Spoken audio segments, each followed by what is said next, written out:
যেটা বলেছিলাম, আমরা কিছু ডেফিনেশন বলেছিলাম, সেটা হচ্ছে হাইপোক্সিয়া, হাইপোক্সিমিয়া, অ্যানোক্সিয়া।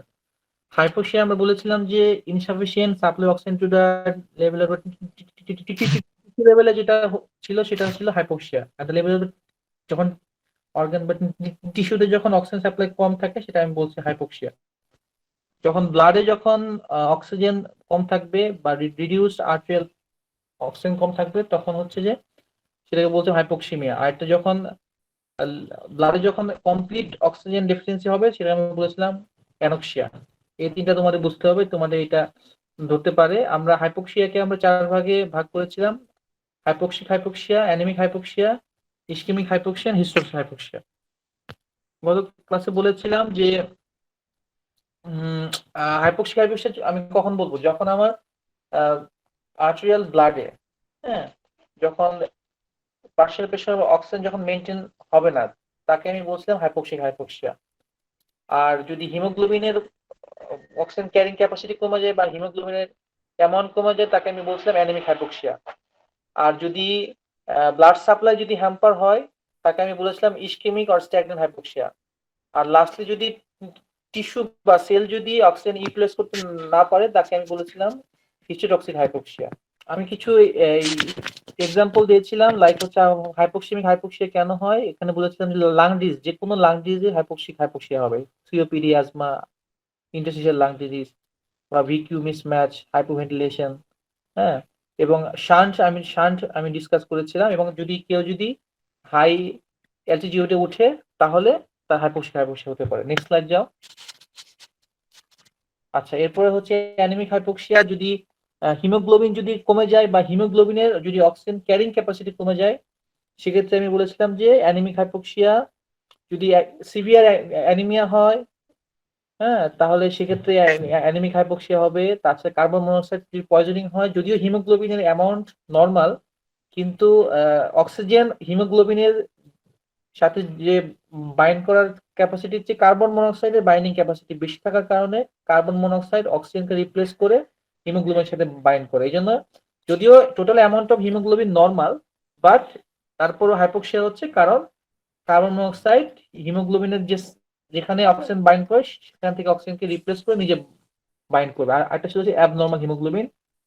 বলেছিলাম যে মিথ হিমোগ্লোবিন বা অক্সিডাইজ হিমোগ্লোবিন, যেখানে আয়রনটা ফেরাস না থেকে ফেরিক হিসেবে থাকবে এবং অক্সিজেন ক্যারিং ক্যাপাসিটি তার কমে যাবে। আর ইসকেমিক হাইপোক্সিয়া বা স্ট্যাগন্যান্ট হাইপোক্সিয়া, যেখানে অর্গানের যে আর্টারি সাপ্লাই যদি হ্যাম্পার হয়, সেখানে হতে পারে ডিউ টু অ্যাথেরোস্ক্লেরোসিস, হতে পারে due to congestive cardiac failure, হ্যাঁ, ডিউ টু থ্রম্বোএম্বোলিজম।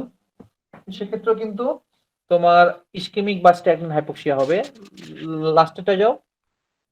লাস্টেরটা হচ্ছে যে হিস্টোটক্সিক হাইপোক্সিয়া। হ্যাঁ, এখানে মেইনলি যেটা সেল অর সেল কি করতে পারে না, সেল অক্সিজেনকে ইউটিলাইজ করতে পারে না, হ্যাঁ, due to impaired oxidative phosphorylation. এটা তোমার যে বায়োকেমিস্ট্রিতে তোমরা যে অক্সিডেটিভ ফসফোরিলেশন ওখানে তোমরা দেখেছো যে সেখানে একদিকে হয় অক্সিডেশন আর একদিকে হয় ফসফোরিলেশন। হ্যাঁ, এখানে আনকাপলিং হয়। হ্যাঁ, কজ হচ্ছে যে সায়ানাইড পয়জনিং, একটাই মনে রাখো।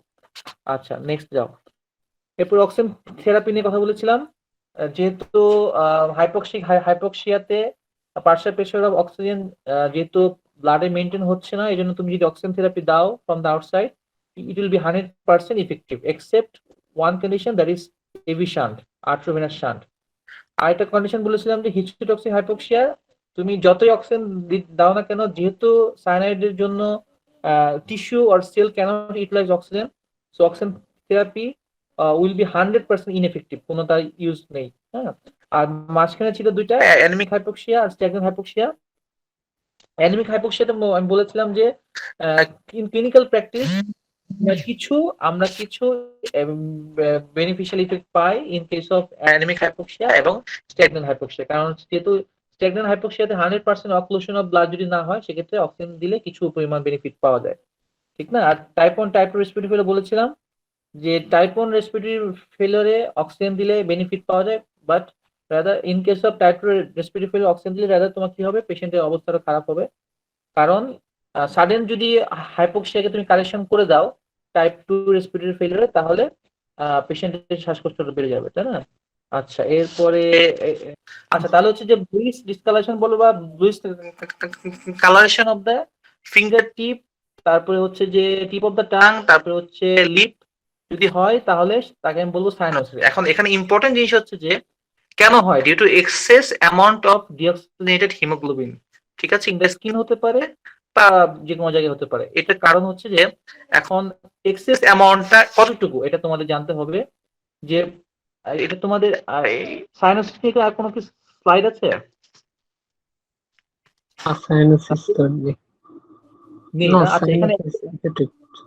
আচ্ছা সাইনোসিস এখানে একটা জিনিস তোমরা অ্যাড করবে, সেটা হচ্ছে যে ব্লাডে কত অ্যামাউন্ট, হ্যাঁ, এর বেশি ব্লাড হিমোগ্লোবিন যদি ডিঅক্সিজেনেটেড হয় তাহলে সাইনোসিস পাওয়া যাবে। এটা বলতে সেটা হচ্ছে 5 গ্রাম পার ডেসিলিটার। ঠিক আছে, এটা তোমরা যখন বই পড়বে দেখবে যে কোনো পেশেন্ট যদি সিভিয়ারলি অ্যানিমিক হয়, লাইক তার হিমোগ্লোবিন 5 এর নিচে নেমে গিয়েছে, তাহলে তার কিন্তু টোটাল হিমোগ্লোবিনও যদি তার ডিঅক্সিজেনেটেড হয়ে যায়, তারপরে কিন্তু টোটাল ডিঅক্সিজেনেটেড হিমোগ্লোবিন এমন যদি 5 গ্রাম পার ডেসিলিটারের উপরে না হয়, তাহলে তার সাইনোসিস কিন্তু ওভার্ট হবে না বা অ্যাপারেন্ট হবে না। বুঝতে পেরেছো সবাই? অতএব আমাকে সাইনোসিস পেতে হলে বা পেশেন্টের টিপ অফ দ্য টাং বা ফিঙ্গার বা লিপে যদি তুমি ডিসকালারেশন বা ডিসকালারেশন পেতে চাও, তোমাকে যেটা করতে হবে সেটা হচ্ছে যে হিমোগ্লোবিন ডিঅক্সিজেনেটেড হিমোগ্লোবিনের অ্যামাউন্ট 5 গ্রাম পার ডেসিলিটার উপরে হতে হবে। আমরা আমাদের নর্মাল হিমোগ্লোবিন কনসেন্ট্রেশন কত? 12 অর 13, তাই না? এখন যার হচ্ছে যে হিমোগ্লোবিন 5 এর নিচে, তার যদি টোটাল অ্যামাউন্ট অফ হিমোগ্লোবিন যদি ডিঅক্সিজেনেটেড হয়, তাও তার সাইনাস পাওয়া যাবে না। যদিও পেশেন্টের সিভিয়ার ব্রেথলেসনেস হচ্ছে, যদিও পেশেন্টের শ্বাসকষ্ট হচ্ছে, তারপরেও তার তার কিন্তু সাইনোসিস পাওয়া যাবে না। অতএব একটা সিভিয়ার যদি অ্যানিমিক পেশেন্ট হয়, যার হিমোগ্লোবিন যদি 5 এর নিচে হয়, তাহলে এই পেশেন্ট সাইনোসিস পাওয়া যাবে না, যদিও পেশেন্টের হাইপোক্সিয়া হচ্ছে, যদিও পেশেন্টের শ্বাসকষ্ট হচ্ছে। নাম্বার 1। নাম্বার 2 হচ্ছে যে আর অতএব 5 এর উপরে যদি যায় তার টোটাল হিমোগ্লোবিন কনসেন্ট্রেশন, তাহলে শুধুমাত্র তার সাইনোসিস পাওয়া যাবে। এটা তোমাদের কিন্তু ধরা হবে। হ্যাঁ, সাইনোসিস আমরা জানি two types, one is central cyanosis, one is peripheral cyanosis. Okay, central cyanosis আমি কখন দেখবো, কোথায় দেখবো? Tip of the tongue and লিপে দেখবো। আর পেরিফেরাল সাইনোসিস হচ্ছে যে in other peripheral part of our body, like হচ্ছে যে ফিঙ্গার্স, টুস, হ্যাঁ, নেইল বেস, এইসব জায়গায় দেখবো আমি। ঠিক আছে, ওকে, এগুলো তোমাদের ওয়ার্ডে গিয়ে পেশেন্ট দেখালে তোমাদের আরো ভালো হতো।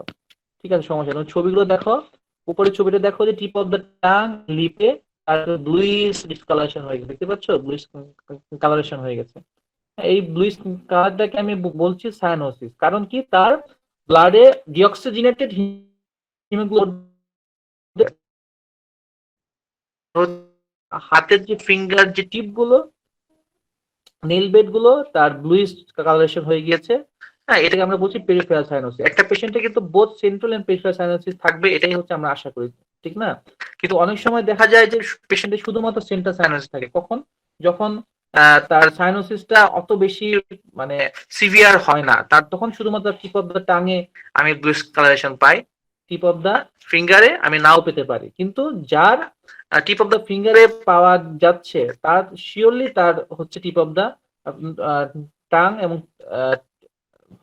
এবং লিপসেও পাওয়া যাবে। ঠিক আছে, আচ্ছা আমরা এটা আরো পরে পড়বো, যখন তোমরা ফিফথ ইয়ারে উঠবে তখন আমরা এগুলো আরো পড়বো। আচ্ছা, নেক্সটে যাও, নেক্সট স্লাইডে যাও। আচ্ছা, অ্যাবনর্মাল রেসপিরেশন। আজকে তো আমরা এখান থেকে শুরু করছি। অ্যাবনর্মাল রেসপিরেশন একটা ডেফিনেশন জিজ্ঞাসা করে, হোয়াট ইজ ডিসনিয়া। ঠিক আছে, ডিসনিয়া বা শর্টেজ অফ ব্রেথ কি জিনিস, আমি তোমাদেরকে সহজে বোঝাচ্ছি যে আমরা যে শ্বাস নিচ্ছি, ঠিক না, এটা তো আমরা কিন্তু we are not conscious about this. আমরা কিন্তু এটা তুমি আজকে সারাদিনে কতবার শ্বাস নিয়েছো তুমি সেটা কিন্তু হিসেব করনি বা তুমি সেটা ক্যালকুলেট করনি। একইভাবে আমি যে বিগত 20 মিনিট কথা বললাম, আমি কতবার শ্বাস নিয়েছি বা তোমরা ক্লাসটা শুনলে কতবার শ্বাস নিয়েছো, সেটা কিন্তু তুমি কিন্তু এখনো তোমাকে হিসেব করতে হচ্ছে না বা তোমাকে বুঝতে হচ্ছে না। তুমি আনকনসিয়াস মাইন্ড, সাবকনসিয়াস মাইন্ডে তুমি শ্বাস নিয়ে নিচ্ছ, তাই না? This is normal breathing. Okay, এখন হচ্ছে যে ডিসনিয়া কি? ডিসনিয়া হচ্ছে যে তোমার যখন when somebody is conscious about his or her breathing, that is called dyspnea. ওকে, বুঝতে পেরেছো? যে dyspnea হচ্ছে যে if somebody is conscious about one's breathing, যে একটা পেশেন্ট যখন অ্যাজমার পেশেন্ট বা একটা হার্ট ফেলিয়ার পেশেন্ট বা সিওপিডির পেশেন্ট বা যে কোনো কারণে যার হাইপোক্সিয়া হচ্ছে, তার তখন তার মানে শ্বাস নিতে কষ্ট হয়, তখন সে বুঝতে পারছে যে না আমার শ্বাস নিতে কষ্ট হচ্ছে। নিচ্ছে, দ্যাট ইজ কল ডিসনিয়া। ওকে, আচ্ছা এ দেখো বলছে যে ডিফিকাল্ট অর লেবার্ড ব্রিদিং, ঠিক আছে, ডিফিকাল্ট অর লেবার্ড ব্রিদিং, এটা বলছে ডিসনিয়া। আচ্ছা এরপরে দেখো অ্যাপনিয়া হচ্ছে যে কমপ্লিট, যখন ব্রিদিং যখন কমপ্লিটলি স্টপ হয়ে যাবে তখন আমরা কি বাবা, হ্যাঁ, যখন ব্রিদিং যখন কমপ্লিটলি স্টপ হয়ে যাবে তাকে আমি বলছি অ্যাপনিয়া, ঠিক আছে। এই দেখো এক্সট্রা কথা দেখো, during apnoea there is no movement of the muscles of inhalation and the volume of the lung initially remains unchanged. Okay, সমস্যা নাই, তোমরা জাস্ট এটুকু মনে রাখবা, complete absence of breathing is called apnea, or labored breathing called dyspnea, or when someone is conscious about breathing it is called dyspnea. Okay, তারপর হচ্ছে hypercapnia. Hypercapnia হচ্ছে যে যখন কার্বন ডাই অক্সাইড কনসেন্ট্রেশন যখন ব্লাডে বেড়ে যায় তাকে আমরা বলছি হাইপারক্যাপনিয়া। ওকে, এটা আমরা জানি। যখন অক্সিজেন বেড়ে যায় তখন হচ্ছে হাইপারঅক্সিয়া, ঠিক আছে। আচ্ছা আরেকটা কন্ডিশন দেখো যে অ্যাসফাইক্সিয়া। অ্যাসফাইক্সিয়া হচ্ছে যে দেখো ডেফিনেশনটা ঠিক আছে। Okay, it's a condition arising when the body is deprived of oxygen due to blockage of pulmonary or placental breathing causing progressive hypoxemia, ঠিক আছে। মানে হচ্ছে যে একটা সহজ এক্সাম্পল দেই অ্যাসফাইক্সিয়ার। হ্যাঁ, অ্যাসফাইক্সিয়া হচ্ছে যে লাইক যখন কেউ যখন হ্যাঙ্গিং করে বা সুইসাইডের জন্য যখন হ্যাঙ্গিং করে বা গলায় রশি দেয় যেটা বলে আর কি, ঠিক আছে। এখানে কি হয়, এখানে হচ্ছে যে ব্রিদিংটা হতে পারছে না এবং ব্লাডে কি হচ্ছে, হাইপোক্সিয়া হচ্ছে, হ্যাঁ, due to blockage of pulmonary breathing, ঠিক না। তখন তার গলায় বা যখন থ্রটলিং করা হয় বা গলা ধরে চাপ দেওয়া হয় তখন অক্সিজেনও ঢুকে না, কার্বন ডাই অক্সাইডও বের হয় না, ঠিক না। এই যে কন্ডিশন এখানে আমি মানে এইটাকে বলছি হচ্ছে অ্যাসফাইক্সিয়া। ঠিক সেম ঘটনা ঘটে যখন কোনো পেশেন্ট যখন পানিতে ডুবে মারা যায়। যখন কেউ যখন পানিতে ডুবে তখন হচ্ছে যে পানি ল্যারিংসে যখন ঢুকে তখন সাডেন ল্যারিঞ্জিয়াল স্প্যাজম হয় বা ভোকাল কর্ডের সাডেন স্প্যাজম হয়। স্প্যাজম হওয়ার কারণে তখন ভোকাল কর্ডের যে দুইটা ভোকাল কর্ডের মাঝ দিয়ে যে তোমার এয়ার যে ঢুকবে বা বের হবে সেটা হতে পারে না, তখন তার সাডেন হাইপোক্সিয়া হয় এবং সাডেনলি তার ইন্সপিরেশন এবং এক্সপিরেশনটা স্টপ হয়ে যায়। এই কন্ডিশনটাকে বলে হচ্ছে asphyxia. It's a condition arising when the body is deprived of oxygen due to the blockage in pulmonary or placental breathing. আচ্ছা সেম যদি কোনো কারণে আমি যে এতক্ষণ যে এক্সাম্পল গুলো দিলাম যে হ্যাঙ্গিং এর একটা এক্সাম্পল দিলাম, আর একটা এক্সাম্পল যখন কেউ যদি যখন ডুবে মারা যায়, পানিতে ডুবে মারা যায় তখন যেটা হয় যে পালমোনারি ব্রিদিংটা হ্যাম্পার হয়। সেম হতে পারে অ্যাসফাইক্সিয়া হতে পারে in case of placental circulation. যদি কোনো কারণে প্লাসেন্টা তো জানোই তোমরা এমব্রায়োলজি পড়েছো, যদি কোনো কারণে যদি ফিটাস যদি ডিপ্রাইভড অফ অক্সিজেন হয় due to placental insufficiency, placental one of the important function of the placenta is to exchange the gases oxygen and carbon dioxide from the mother to the fetus. Okay, যদি কোনো কারণে placental যদি insufficiency হয় বা placenta যদি ঠিকভাবে functioning না হয়, অনেক সময় প্লাসেন্টা ইউটেরাস থেকে উঠে এসে যায়, তাহলেও কিন্তু অ্যাসফাইক্সিয়া হবে। তখন অ্যাসফাইক্সিয়া হবে কার? অ্যাসফাইক্সিয়া হবে ফিটাসের। বুঝতে পেরেছো? তার মানে হচ্ছে যে প্লাসেন্টাকে বলা হয় ফিটাল লাং, ঠিক না। আমরা জানি প্লাসেন্টাকে বলা হয় ফিটাল লাং, কারণ ফিটাস এই প্লাসেন্টার মাধ্যমেই সে অক্সিজেনটা নিচ্ছে মার শরীর থেকে বা মার ব্লাড থেকে, আর প্লাসেন্টার মাধ্যমেই সে কার্বন ডাই অক্সাইডটা মার ব্লাডে ছেড়ে দিচ্ছে, ঠিক না। তাহলে অ্যাসফাইক্সিয়া কিন্তু হতে পারে in case of adult or human বডিতে হতে পারে, আর প্লাসেন্টাতে হতে পারে অ্যাসফাইক্সিয়া। আচ্ছা নেক্সট যাও। আচ্ছা নরমাল এবিজি ভ্যালু তোমাদেরকে জিজ্ঞাসা করতে পারে, তোমাদের এটা তোমার এমসিকিউ তে আসতে পারে, ঠিক আছে। এবিজি হচ্ছে আর্টেরিয়াল ব্লাড গ্যাসেস, ঠিক না। আমরা জানি যে কোন একটা patient when the patient is having breathlessness in acute setting or in the ward, first investigation to do is the arterial blood gas, ঠিক আছে। এটাকে আমরা বলছি এবিজি, আর্টেরিয়াল ব্লাড গ্যাস। একইভাবে কিন্তু ভিবিজিও আছে, ঠিক আছে। এবিজি যদি বোঝায় আর্টেরিয়াল ব্লাড গ্যাস তাহলে হচ্ছে যে ভিবিজি বলতে আমরা বুঝি ভেনাস ব্লাড গ্যাস। তাহলে হচ্ছে যে আমাদের যেটা জানতে হবে ইউজুয়ালি পেশেন্টের আমরা আর্টেরিয়াল ব্লাড গ্যাসটাই ইম্পর্টেন্ট, ঠিক আছে। কারণ এটাই হচ্ছে যে এটা দিয়ে আমরা রেসপিরেটরি ফেলিওরকে ডিফাইন করি, এটা দিয়ে আমরা পেশেন্টকে ফলো আপ করি, ঠিক আছে। তাহলে এবিজির যেটা ফার্স্ট যেটা আমরা ইম্পর্টেন্ট সেটা আমরা দেখি পিএইচ, ঠিক না। আমরা কিন্তু বায়োকেমিস্ট্রি কিন্তু ইন দ্য মিন টাইম আমরা কিন্তু পড়ে ফেলেছি পিএইচ কি জিনিস, তাই না। তারপরে নেক্সট আমি দেখি হচ্ছে পার্শিয়াল প্রেসার অক্সিজেন। দেখো যে নরমাল রেঞ্জ দেওয়া আছে, পার্শিয়াল প্রেসার অক্সিজেন হচ্ছে 80 to 100 মিলিমিটার অফ মার্কারি, ঠিক না? তারপর PaCO2 পার্শ্ব প্রেশার কার্বন ডাই অক্সাইড, এটা হচ্ছে 35 to 45 মিলিমিটার অফ মার্কারি।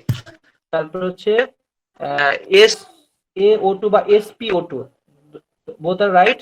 সেটা হচ্ছে এখানে 93 to 100%। নো রাফিদ, আমি কি 93 লিখেছিলাম রাফিদ? 95 মেবি, এটা হ্যাঁ, অন্য একটা টেবিল নেই, 95 মনে লেখা ছিল। it should be more than 97%, okay? It should be 97%। এটা তো এটা- ইয়া ছবি হ্যাঁ, থেকে নিচ্ছি তো সেজন্য মনে হয়। সমস্যা নাই, তুমি ছবি থেকে নিয়েছো, ভুল হবে, সমস্যা নেই, ঠিক আছে? ছবি থেকে যে কোনোটা রেফারেন্স বই থেকে তার পুরোটা, মানে একবারে তোমার এটা স্লাইডটা রেডি হয়ে গেল, তোমারও পড়াটা হয়ে গেল আর কি। আচ্ছা, আর হচ্ছে SaO2 বা SpO2, it should be more than 97%, ঠিক আছে? আর হচ্ছে বাইকার্বনেট ইউজুয়ালি 22 to 26, 22 to 28, 20, 26, সমস্যা নেই। তাহলে আমরা these are the major thing to see in the report of an ABG blood gas, okay? ABG রিপোর্টে আমরা এই জিনিসগুলো দেখি। তোমাদের এখান থেকে তোমাদের এমসিকিউ থাকতে পারে নরমাল এবিজি ভ্যালু গুলো, লাইক হচ্ছে তোমাদের পার্শ্ব প্রেসার অক্সিজেন কতটুকু থাকে, ওইটা তোমাদের একটা স্টেম থাকতে পারে, বাইকার্বন কতটুকু থাকলে স্টেম থাকতে পারে, তারপরে হচ্ছে স্যাচুরেশন কত পার্সেন্ট থাকে, মোর দেন 97% স্টেম থাকতে পারে। এরপর আমরা দেখবো যে সেটা হচ্ছে অ্যাবনর্মাল ব্রিদিং কি কি আছে, ঠিক আছে? অ্যাবনর্মাল যে ব্রিদিং কি কি আছে, এখানে হচ্ছে যে অ্যাবনর্মাল ব্রিদিং এ, হ্যাঁ, কি কি অ্যাবনর্মাল ব্রিদিং আছে আমরা দেখবো। যে abnormality of respiration called periodic breathing, এটাকে আমরা বলছি পিরিয়ডিক ব্রিদিং। আমরা যে নরমাল যে আমরা শ্বাস নিচ্ছি এবং শ্বাস ছেড়ে দিচ্ছি, নরমাল ব্রিদিং, যখন সেটা অ্যাবনর্মাল হবে তাকে আমি বলছি পিরিয়ডিক ব্রিদিং বলছি আমি, ঠিক আছে? The person breathes deeply for a short interval and then breathe slightly or not at all for an additional interval with the cycle repeating itself over and over. আচ্ছা, ঠিক আছে, এটা ঠিক আছে। এখন তোমাদের যেটা জানতে হবে যে অ্যাবনর্মাল ব্রিদিং ব্রিদিং কি কি আছে। নাম্বার 1 হচ্ছে Chinese stroke breathing. Chinese stroke breathing, আগে ফার্স্টের নামগুলো দেখি আমরা। ফার্স্টে হচ্ছে চাইনিজ স্ট্রোক ব্রিদিং, সেকেন্ড হচ্ছে কুসমল ব্রিদিং, থার্ড হচ্ছে অ্যাপনিস্টিক ব্রিদিং। এখন তোমাদের পিরিয়ডিক ব্রিদিং এর জাস্ট আমি খুবই, কারণ এগুলো খুব জটিল জিনিস, আমি সহজভাবে বোঝানোর চেষ্টা করি তোমার। ফার্স্টে হচ্ছে চাইনিজ স্ট্রোক ব্রিদিং। আচ্ছা, চাইনিজ স্ট্রোক ব্রিদিং হচ্ছে যে, এটা তোমরা ইউটিউবে এটা চাইনিজ স্ট্রোক ব্রিদিং লিখে তোমরা সার্চ দিবে, সার্চ দিয়ে দেখবে যে ব্রিদিং প্যাটার্নটা কেমন। এগুলো তো প্র্যাকটিক্যাল জিনিস, তো এগুলো তোমাদেরকে ক্লাসে থাকতে দেখানো যেত। সেটা হচ্ছে যে একটা পেশেন্ট কিছুক্ষণ সময় খুব জোরে জোরে শ্বাস নিবে, নিয়ে আবার সাডেন সাম ইন্টারভালে সে একদম স্লো ব্রিদিং নিবে, হ্যাঁ, আবার কিছুক্ষণ পর আবার জোরে জোরে শ্বাস নিবে, ঠিক আছে? দেখো ছবিটা দেখো, এই ছবিটা একদম উপরে দেখো, চাইনিজ স্ট্রোক ব্রিদিং দেখো, একদম যে এটা যে বেগুনি কালারের যে গ্রাফটা আঁকা হয়েছে, একদম উপরে দেখো, একদম ফার্স্টে হচ্ছে ফ্ল্যাট যে লাইনটা দেখো, ফ্ল্যাট লাইন, মানে তার কোনো ব্রিদিং হচ্ছে না, দেখতে পাচ্ছ? ফ্ল্যাট লাইন ব্রিদিং হচ্ছে না। এরপর দেখো খুব র্যাপিড ব্রিদিং হচ্ছে, খুব দ্রুত ব্রিদিং হচ্ছে, মানে গ্রাফটা উপর নিচে যাচ্ছে, ফ্লাকচুয়েট করছে। এরপরে আবার দেখো কিছুক্ষণ ব্রিদিং আবার স্টপ হয়ে আছে, আবার কিছুক্ষণ ব্রিদিং হচ্ছে, আবার কিছুক্ষণ স্টপ হয়ে যাচ্ছে। মানে একটা পেশেন্ট কিছুক্ষণ খুব জোরে জোরে শ্বাস নিচ্ছে, আবার কিছুক্ষণ তার শ্বাস বন্ধ, আবার একটা পেশেন্ট, ওই পেশেন্টটাই আবার কিছুক্ষণ জোরে জোরে শ্বাস নিচ্ছে, আবার শ্বাস বন্ধ, এভাবে তার সাইকেলটা রিপিট হতে থাকবে। বুঝতে পেরেছো?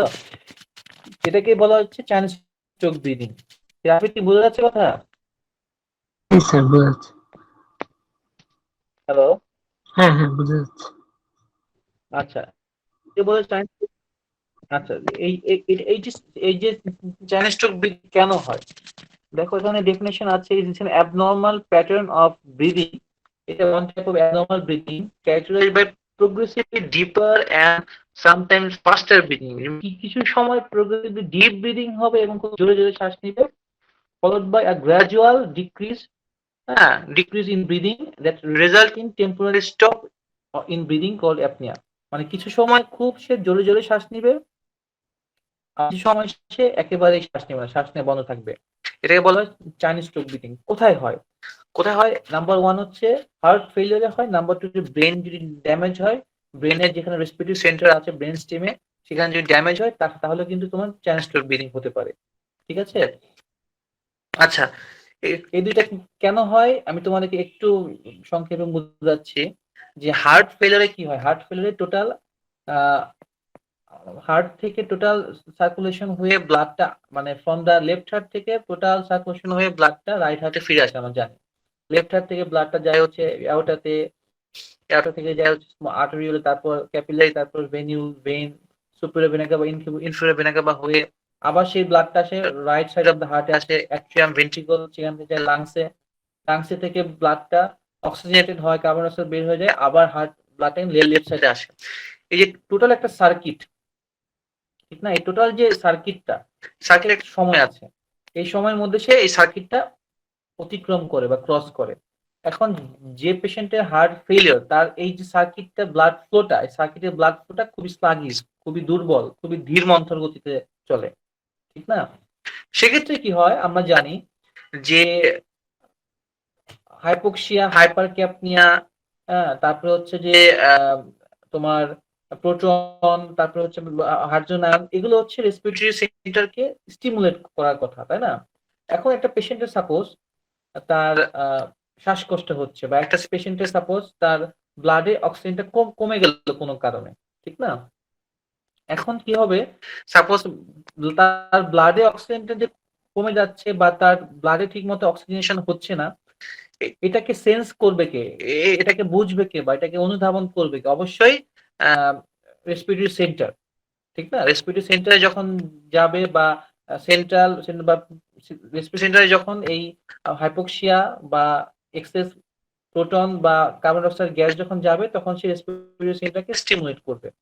হ্যাঁ, ওই স্টিমুলেশনের পরে তখন রেসপিরেটরি সেন্টার বুঝবে যে না, আমার এখন একটু শ্বাস নিতে হবে, কারণ আমার শরীরে কার্বন ডাই অক্সাইড বেড়ে গিয়েছে এবং আমার শরীরে অক্সিজেন প্রয়োজন। তখন তখন রেসপিরেটরি সেন্টার কি করবে, via phrenic nerve, via intercostal nerve and other nerve, তখন সে ডায়াফ্রাম এবং রেসপিরেটরি যে মাসলকে যখন স্টিমুলেশন দিবে, তখন সে জোরে জোরে শ্বাস নিবে। This is the normal thing, ঠিক না?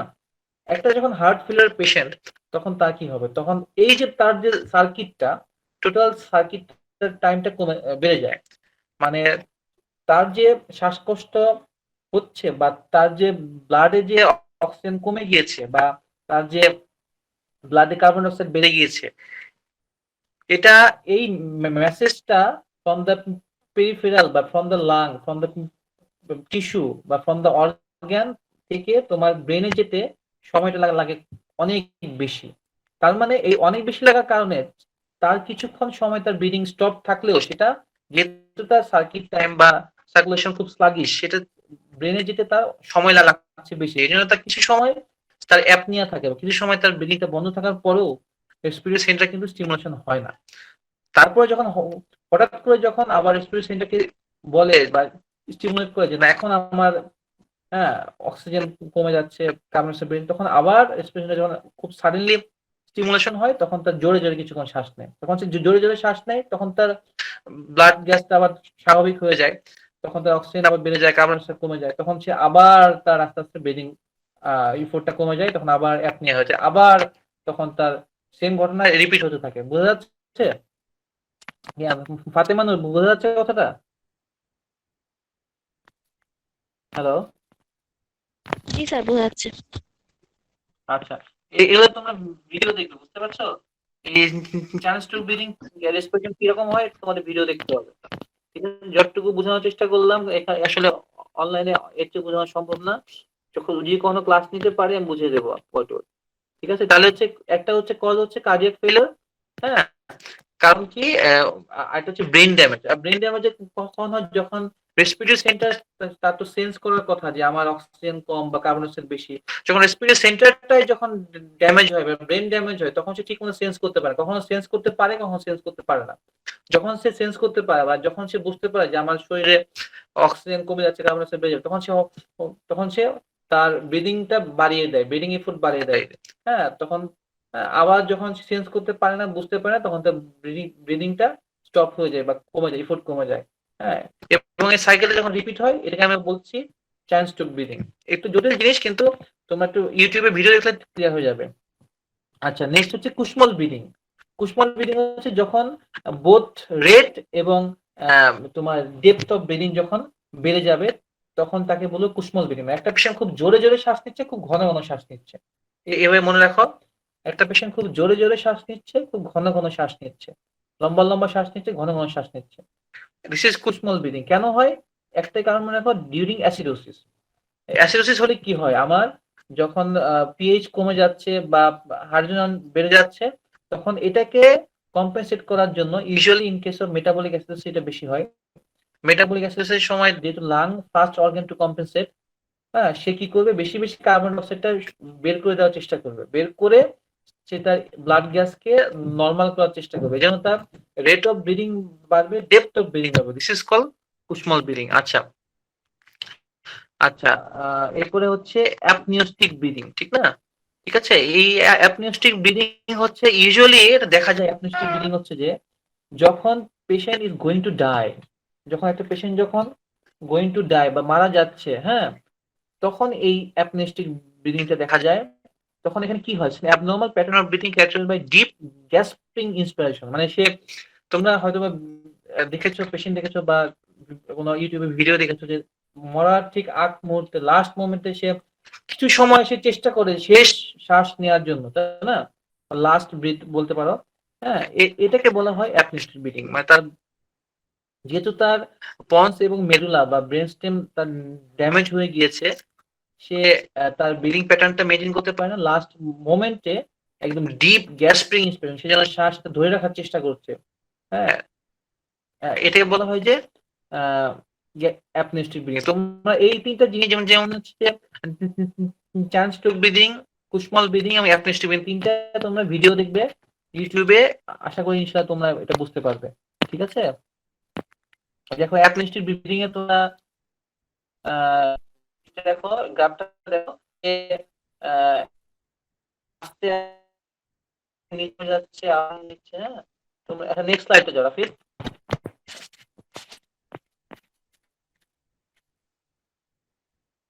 আচ্ছা, এটা ইম্পর্টেন্ট জিনিস, অ্যাক্লিমাটাইজেশন। ঠিক আছে, অ্যাক্লিমাটাইজেশন কি জিনিস? অ্যাক্লিমাটাইজেশন হচ্ছে গিয়ে, তোমাদের বুঝিয়ে বলি, একটা পার্সন বা একজন মাউন্টেনার বা শেরপা, সে কি কি করছে, আস্তে আস্তে আহ উপর দিকে উঠছে। মানে উপর দিকে উঠছে বলতে বোঝাচ্ছি যে পাহাড়ে উঠছে, বা একটা প্লেন আস্তে আস্তে উপর দিকে উঠছে, টেক অফ করছে, হ্যাঁ, বা একজন পাহাড়ে পাহাড়ে আস্তে আস্তে উপরে উঠে যাচ্ছে। তখন আমরা কি জানি যে গ্রাউন্ড লেভেলে বা সি লেভেলে পাশের প্রেশার অক্সিজেনের চেয়ে যত উপর দিকে উঠবে, সেখানে অক্সিজেনের প্রেশারটা কমতে থাকে, ঠিক না? তার মানে যখন সে আস্তে আস্তে আস্তে আস্তে পাহাড়ে উঠতে থাকবে, তখন আস্তে আস্তে কিন্তু তার, যেহেতু তার ওই অ্যাটমসফিয়ারে তার পাশের প্রেশার অক্সিজেনটা কম, হ্যাঁ, তখন তার কিন্তু হাইপোক্সিয়া হবে, এবং সে ফিল করবে যে সে শ্বাসকষ্ট হচ্ছে বা তার ডিসনিয়া হবে, সে বুঝতে পারবে তার লেবার ব্রিদিং হবে। ঠিক আছে, কিন্তু সে যদি এই ঘটনাটা, বা সে যদি এই যে সে পাহাড়ে উঠছে, সে যদি এই কাজটা যদি সে খুব দ্রুত না করে, যদি সে আস্তে আস্তে আস্তে আস্তে আস্তে আস্তে উঠতে থাকে, তাহলে তার শরীরের ভিতরে, তার বডিতে, তার ব্লাডে, তার ব্লাড গ্যাসে কিছু কম্পেনসেটরি চেঞ্জ হবে, বা কিছু চেঞ্জ হবে, যার কারণে সে এটা শ্বাসকষ্টটা বুঝবে না। This is call acclimatisation. This is one take off. Hello, শুনতেছো আমার কথা? রাপিড বোঝা জি যাচ্ছে? স্যার। হ্যাঁ, চলে যাচ্ছে। আচ্ছা, দেখো এখানে দেখো, acclimatization is a phenomenon by which the human body can adapt to high altitude, that means in low partial pressure oxygen over time। মানে আস্তে আস্তে আস্তে আস্তে সে এটার সাথে সে তাল মিলিয়ে নিতে পারে, এটাকেই বলা হয় অ্যাক্লিমাটাইজেশন। এই জন্য তোমরা দেখবে যারা হচ্ছে মাউন্ট এভারেস্টে উঠে, তারা কিন্তু একেবারে উঠে না, তারা কিন্তু over some days, over few days, weeks, তারা কিন্তু আস্তে আস্তে উঠতে থাকে। সাপোজ 1000 মিটার উঠলো, তারপরে সে ওখানে একটা বেস ক্যাম্প থাকবে বা একটা ক্যাম্প থাকবে, সে ওখানে কিছুক্ষণ যাবত রেস্ট নেয়, বা এক বেলা বা একদিন সেখানে রেস্ট নেয়, তারপরে আবার উঠে 1000 মিটার, তারপরে আবার সে কিছুক্ষণ সময় রেস্ট নেয়, আবার উঠে 1000 মিটার, এভাবে 2-3 দিন বা 4-5 দিন সময় নিয়ে সে আস্তে আস্তে উপরে উঠবে। এর ফলে কি হয়, সে একদিন উঠলো, উঠে সে কিছুক্ষণ রেস্ট নিল, সে তার রেস্ট নিল মানে কি, সে তার বডিকে অ্যাক্লিমাটাইজেশনের সুযোগ দিচ্ছে। হ্যাঁ, তার বডিকে এটাকে কম্প্রেশন করার সুযোগ দিচ্ছে। This is called acclimatisation. বুঝা যাচ্ছে? এখন দেখো এটার মেকানিজম কি? দেখো মেকানিজম হচ্ছে যে খুবই রাফি এটা কি আমি যেগুলো লিখেছি এগুলো লিখেছো নাকি তুমি অন্য কোথা থেকে লিখেছো? আপনারটা লিখেছি প্লাস একটু অ্যাড করেছি। আচ্ছা ঠিক আছে। আচ্ছা এখানে দেখো যে মেকানিজম অফ রেসপিরেটরি চেঞ্জেস এখানে কি কি লিখেছো?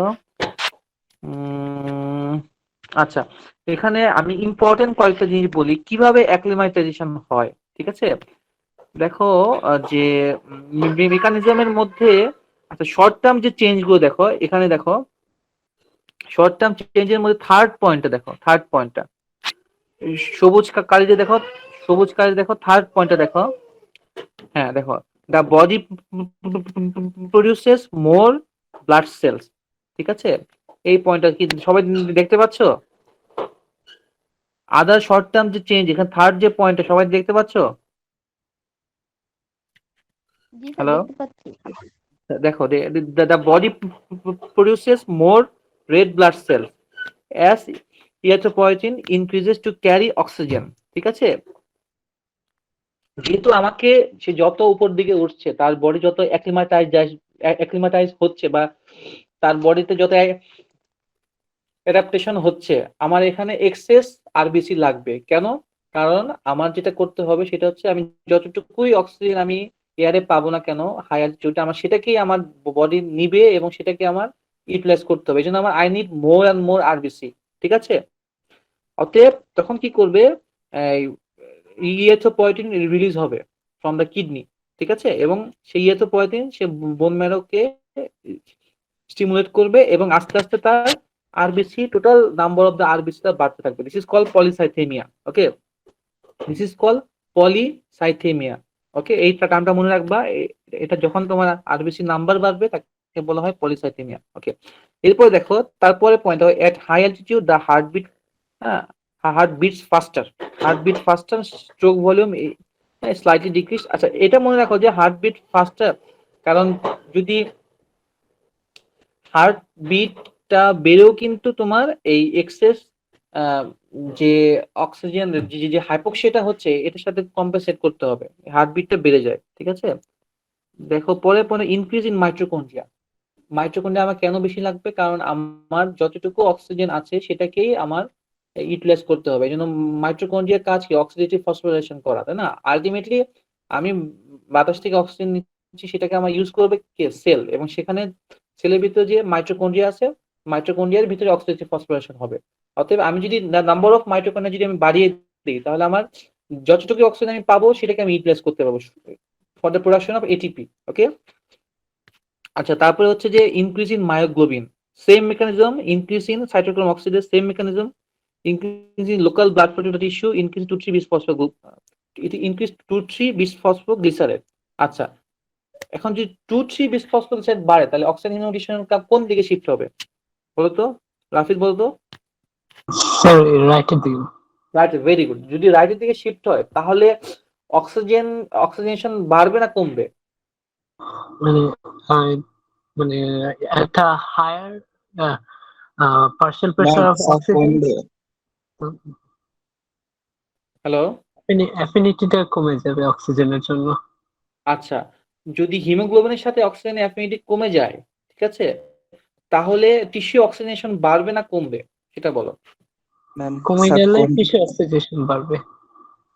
আচ্ছা আরেকজন কেউ বলো, শুভ তুমি বলো তো, যদি অক্সিজেন ডিসিশন কার্ভ যদি রাইটে শিফট হয় দেন টিস্যু অক্সিজেনেশন বাড়বে না কমবে? স্যার লাংসে কমবে আর টিস্যুতে হচ্ছে বাড়বে স্যার। টিস্যুতে বাড়বে, ভেরি গুড।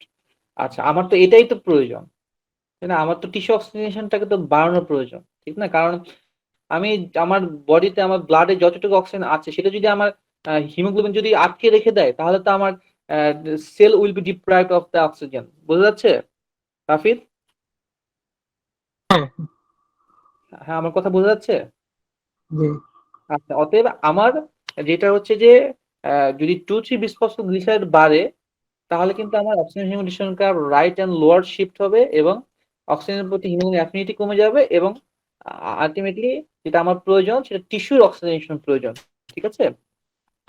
তাহলে দেখো এগুলো হচ্ছে সবই হচ্ছে অ্যাক্লিমাটাইজেশনের ওয়ে।